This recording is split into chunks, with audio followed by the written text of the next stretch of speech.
Hello everybody, it's Gilligan's here, and welcome back to the channel. If you're new, consider subscribing. We're at 1.3 thousand and growing, and I appreciate every new subscriber.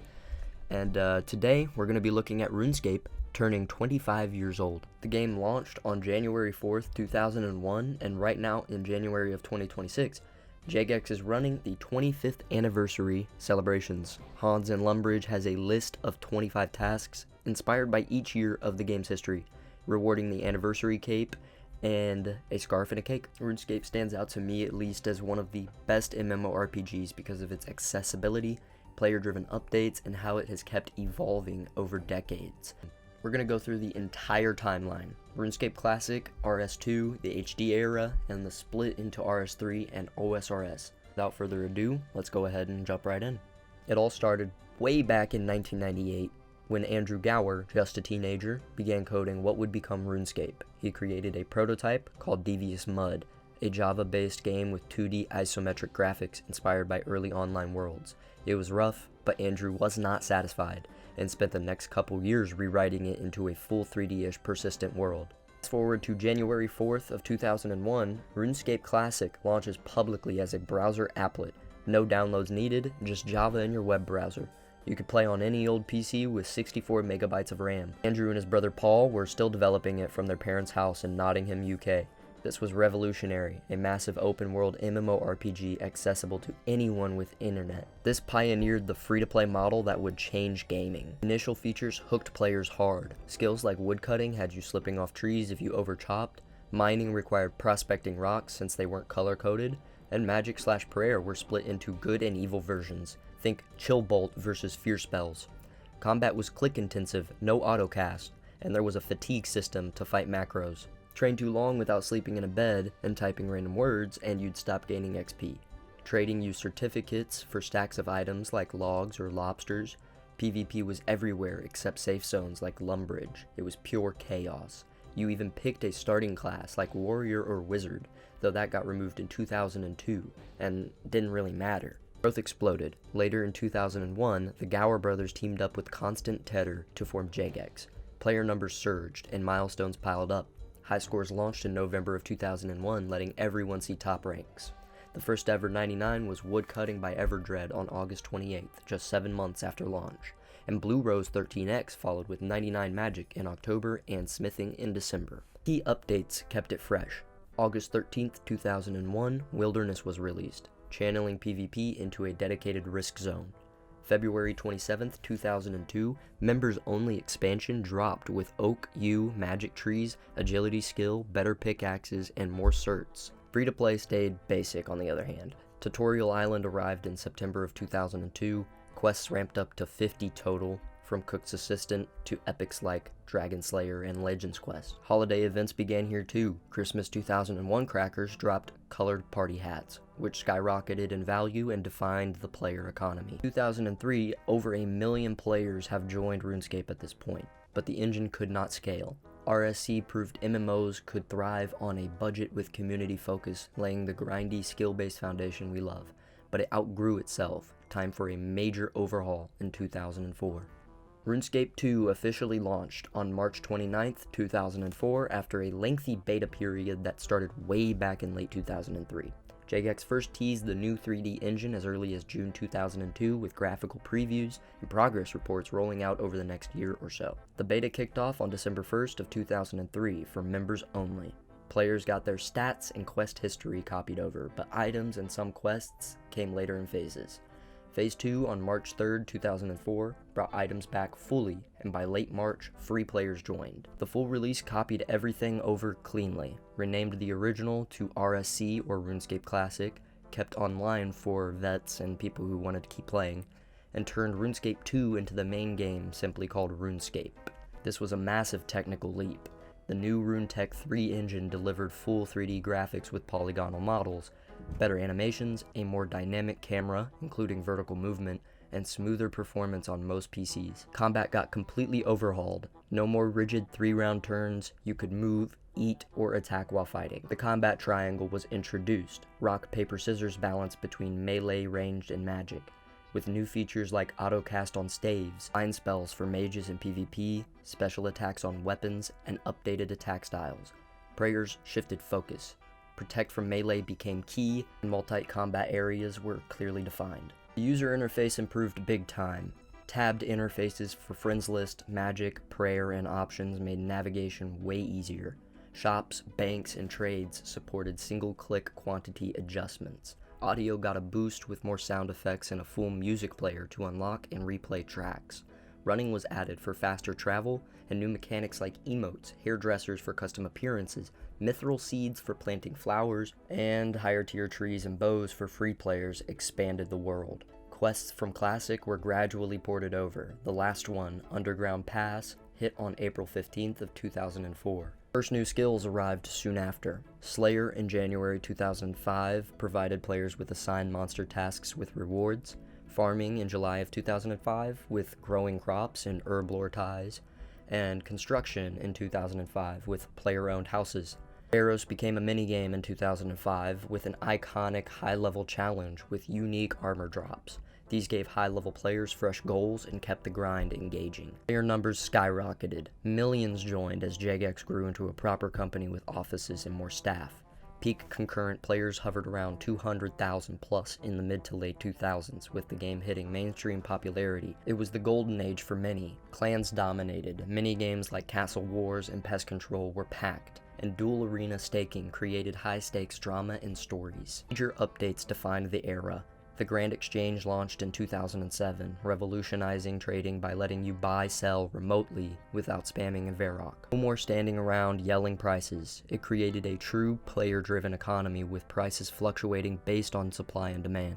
God Wars Dungeon in 2007 brought massive boss fights involving gods like Bandos, Armadil, Saradomin, and Zamorak, with team-based raids and rare drops. The era had serious downsides.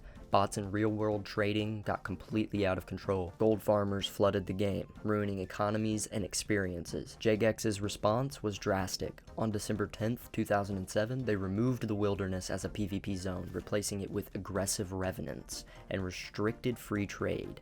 They introduced limits to prevent unbalanced transfers. Bounty Hunter craters and clan wars were added as safer PvP alternatives, and the dual arena opened to free-to-play players. The backlash was immediate and massive. The pay-to-PK riot, or Falador riot, erupted, mainly on World 66 in Falador Square. Thousands of players gathered, spamming, protesting with signs, ASCII art, and chaos for nearly a week, flaring up again into January. It was one of the longest and most impactful player unrests in RuneScape history. Many quit over it, feeling the core risk-reward of PvP and open trading was gutted. Forums exploded with debates, and it highlighted how deeply invested the community was. While it helped curb bots and real-world trading long-term, it alienated a huge chunk of the player base and marked the start of a decline for some. Despite the controversy, RS2's innovations set standards for MMO economies, player content, and community features. Clans, merchanting, and group activities thrived, and for casual players it offered that perfect mix of relaxing skilling and epic challenges. But as graphics in competitors like World of Warcraft advanced further, Jagex pushed for another visual upgrade in 2008. RuneScape High Detail era, often called RSHD or RuneScape HD, kicked off on July 1st, 2008, when it launched as a beta for members. Free-to-play players got access 2 weeks later on July 14th. This wasn't just a simple texture pack. It was the single largest graphical overhaul in RuneScape 2's history, after about 18 months of intense development. Jagex brought on around 30 new artists specifically for the project, focusing on revamping nearly every visual element in the game. Paths seamlessly blending into the soil, rocks with realistic gradients instead of stepped colors, and dynamic lighting with shadows cast by players and NPCs. Fog replaced the old black voids in unloaded areas, giving the world more atmosphere. Dungeons like the Lumbridge Swamp Caves became noticeably darker, lit mostly by torches. Water turned translucent, showing visible riverbeds and underwater details that required extra map layers. Full screen mode debuted with adjustable resolutions, initially members only, and a resizable window option followed on August 5th of 2008. The login screen even cycled through 17 scenic previews of places like Varrock, the God Wars Dungeon, or Daemonheim, all in a perspective view without your character. System requirements jumped. You needed at least a 1.5 GHz processor, 256 megabytes of RAM, and a decent graphics card like an NVIDIA GeForce 3 or better, with 64 megabytes of VRAM. Jagex teased these updates early with hardware surveys in May 2008, dev diaries showing progress, and a big focus on texture detail over heavy shading to keep it running on the medium-range hardware at the time. A lot of players loved how immersive Gielinor suddenly felt. The polish made everything look more modern and cinematic, especially in areas like the Wilderness or Varrock. But launch day was chaotic. Severe lag spikes took entire worlds offline temporarily, leading to the infamous graphics riot, where crowds gathered in protest, spamming and demanding rollbacks. Glitches were plentiful too. The baldness bug, where characters losing hair when removing headgear, lingered on some items until patched in November 2008. Spiky hair clipping through hats, rendering priority issues, and frame rate drops in certain zones.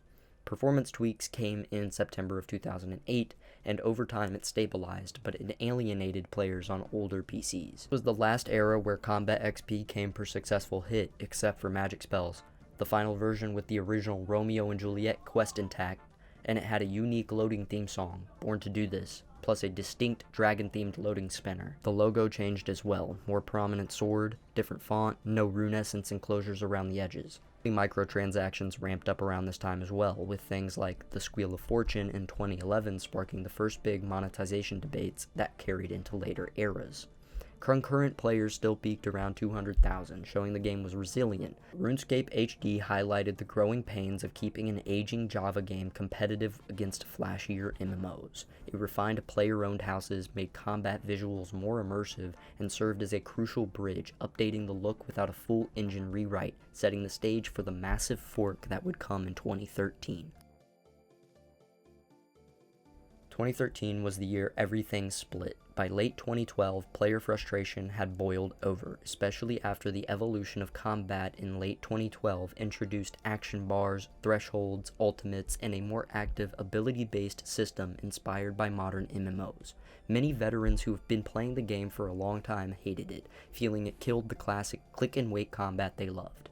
Jagex polled the community on reviving a 2007 backup from August, just before the big trade-in Wilderness changes. The poll hit 449,000 votes, short of 500,000, but Jagex waived them initially and made OSRS permanent on June 7, 2013, solidifying the split. Old School RuneScape launched February 22, 2013, with over 50 servers and a free membership month for voters. Day 1 saw 50,000 players in hours, peaking at 85,000 early.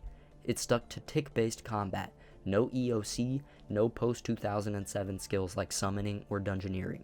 The polling system became its backbone. Total level 280 plus to vote, 70% approval needed via in-game booths or the site, drawing from Reddit or Twitter feedback. This community-driven approach is what sets Old School RuneScape apart. No forced changes, just player-voted content. Old School RuneScape milestones include permanent free-to-play in February 2015, mobile launch October 31st, 2018, and explosive growth, peaking at over 257,000 concurrent in September of 2025. The key additions revolved around backported quests like Monkey Madness 2, Dragon Slayer 2, new ones like Song of the Elves, areas such as Kibos Lowlands, Fossil Island, Varlamore, and Mount Karalum. Skilling updates like the Rooftop Agony courses, Motherlode Mine, and Aerial Fishing became permanent additions to Old School RuneScape. Tons of bosses and minigames got introduced to Old School RuneScape, like the Nightmare Zone, Theater of Blood, the Tombs of Amascut, and holiday events with unique rares like Rainbow Party Hats or Black Party Hats, and there were no microtransactions beyond bonds. No Squeal of Fortune, no Treasure Hunter menu, and it was all just a pure grind. There were divergent quest paths in some quests. For example, the player can kill Rana Strakon in A Taste of Hope, unlike in RS3 where you can't. and the game was rated 16 plus in some regions despite the 13 plus age minimum. RuneScape 3 officially released to the public on July 22nd, 2013, building on the evolution of combat with a new customizable interface, one where you could drag, merge, and resize, better camera, orchestrated soundtrack, improved weather, and player-driven world events. Announced as the next generation of RuneScape in 2012, it teased an HTML5 client for better draw distance, textures, and mobile potential, but the HTML5 beta flopped due to browser performance, leading to the NXT client, which was wrote in C#.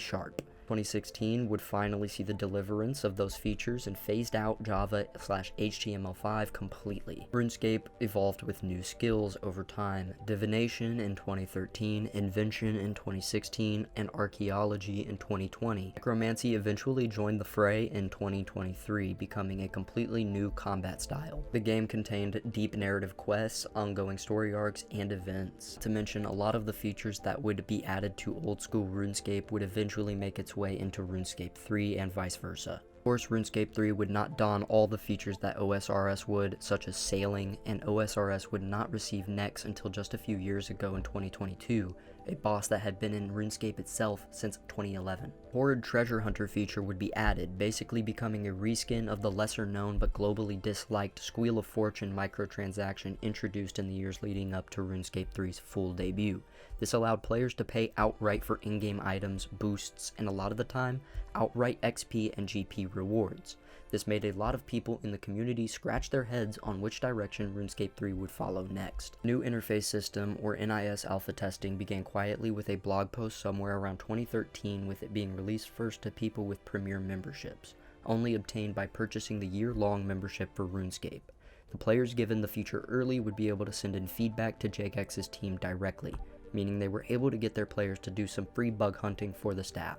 On top of that, on launch day, old school presets of the user interface would be introduced, as well as old school combat styles, which work near exactly how they would in OSRS. This was perfect for vets who wanted to try the next generation of RuneScape, or people who simply liked nostalgic appearances. The HTML5 client had one beta in 2013, but after revelations took place during RuneFest in 2013, they quickly had silently ditched it for the C# NXT client that we know and love today, and announced it for real in 2014. Today, both thrive. Over 300 million accounts combined. OSRS often edges RS3 in players for its nostalgic grind, while RS3 offers modern depth and lore. The 25th anniversary in 2026 ties it together. Lumbridge tasks with Hans, 25 bite-sized ones for the anniversary cape, scarf, cake, all year. Inverted skill capes via shards, tokens until January 31st, 2026, balloon drops, and big plans. A record large investment and integrity roadmap with a new anti-cheat, new content across both, plus franchise expansions like the Dragonwild spin-off and live events. This dual model is unique in MMOs.